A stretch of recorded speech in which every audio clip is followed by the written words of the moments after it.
YouTube, what's going on? Andrew Darling here, Mr. Darling 4. So this is going to be my second edition of my ramblings. So we want to talk real quick about Microsoft, Motorola, OnePlus, and the new Nexus program. So Microsoft is about to announce Windows 10 here on, I believe it's the 29th of July, that they're going to announce Windows 10. There's been some speculation that there will also be an announcement for the Surface Pro 4, which I'm remarkably excited about that device. I can't necessarily tell you why yet, but I need a device for the next 3 years. I will be returning to a certain educational format, and I'm really excited about it, and I have it narrowed down to the Surface Pro 4 or the MacBook Pro 13-inch 2015. So Windows 10 announcement. Pretty excited about that. I'm excited to see how the changes. I have not messed around with any of the technical previews. I haven't even really tried to think about installing it and whatnot. I've just been using, I do have a nice Lenovo laptop. It's a gaming laptop, i7, 16 gigs of RAM, cool stuff. But I'm excited about that. I'm excited about the new interface. I'm excited about the start menu coming back. That is definitely good stuff. So the Surface Pro 3, or I'm sorry, the Surface Pro 4. I had the Surface Pro 3 for a while, and the Surface Pro 4 excites me for the note-taking ability, as well as, you know, coming with Windows 10, the new, I believe they're called Skyline processors. Those definitely excite me. Those are supposed to be much more power efficient, which is going to be huge because the battery life on the Surface Pro 3 was not as solid as it was advertised if you were doing anything even remotely labor intensive. That's pretty much Microsoft, what they have going on with their Windows 10 and their Surface Pro 4 announcement. So next, let's talk really quickly about Motorola. So recently, the last couple of days, there have been a couple leaks for the Motorola Moto X, the third version or the 2015 version. And I got to be honest with you, I'm about as excited for this phone, if some of the rumored specs are true, as any other phone that's about to come up, including one we're about to talk about.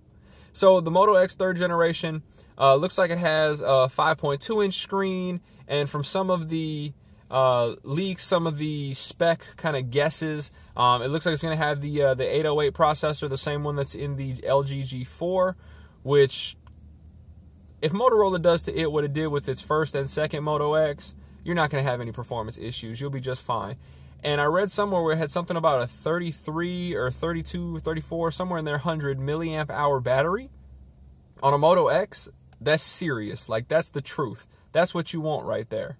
So that's the information for the Moto X, the third generation, and possibly the Moto G having a Moto Maker for the much more budget-friendly phone. And it's supposed to, of course, continue with an LTE model and stuff like that. So the next thing everybody's loving to talk about is the OnePlus 2.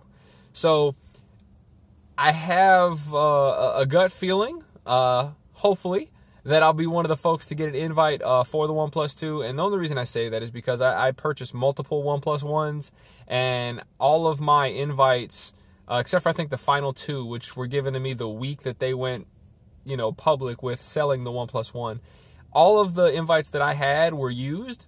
Some of them were used by friends, some were used by family, some were used by random people on Twitter, some were used by random people from my YouTube channel or from Google+. So that was all pretty cool to me.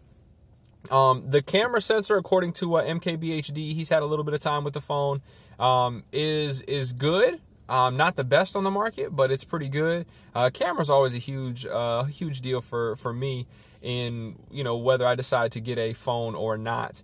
So the fingerprint scanner on it, according to some leaks, is supposedly 2 times faster than the Apple one, which that's just dang impressive because, I mean, I have an iPad Air 2, which I'm selling, by the way, that the iTouch is remarkably fast. It's incredibly fast, and it is the best one that is out right now.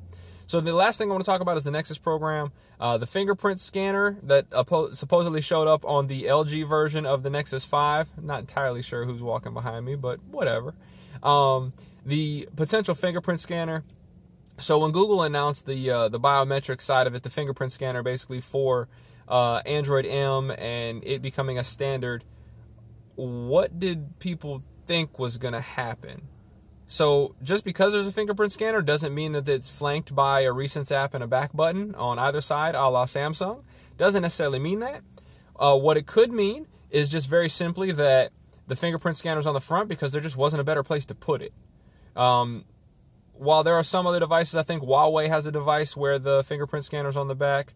I really think the front is just the most logical place for it. It's where it goes. It's where your thumb falls when you hold a device like that. So it'd be kind of hard to put your thumb on a fingerprint scanner on the back of a phone. You might, of course, have your index finger and your middle finger programmed for it. But on the front, you know, if you have your phone laying down where the screen is up, it's pretty much impossible to use the fingerprint unlock when it's on the ground. So those are just kind of my thoughts. I definitely think that having that included in Android M, the biometric side of it, is definitely going to force some manufacturers to put that on the front of their device. So other than that, I mean, what are your guys' thoughts? There's some big stuff coming up here at the end of July from Microsoft, Motorola, OnePlus, as well as kind of the Nexus program. Well, it'll probably be another month or two before we see anything related to the Nexus program. We know the OnePlus 2 is coming out. We know Windows 10 is getting announced. We know the Moto X is getting announced on the 28th is when Motorola is having their event. So I think they're trying to curb some of the excitement for some of the other devices. So again, YouTube, thank you guys so much. This has been one of my ramblings. I believe this is the second version of it. So let me know in the comments what you think below. I'm going to also let you guys know here shortly, within the next couple weeks, why my channel is probably going to have more ramblings than anything else. But that's okay. I have some pretty exciting news related to what I'm going to be doing for the next 3 years. So it's not necessarily tech related, but it could turn out to be tech related. So like I said, I'm going to go ahead and end this before it hits that 7-minute mark. YouTube, thank you guys so much. I really appreciate it. If you haven't already and you made it this far, like and subscribe. I appreciate it. You have a great rest of your day, and I kind of like this beard thing I have going. We'll talk to you soon.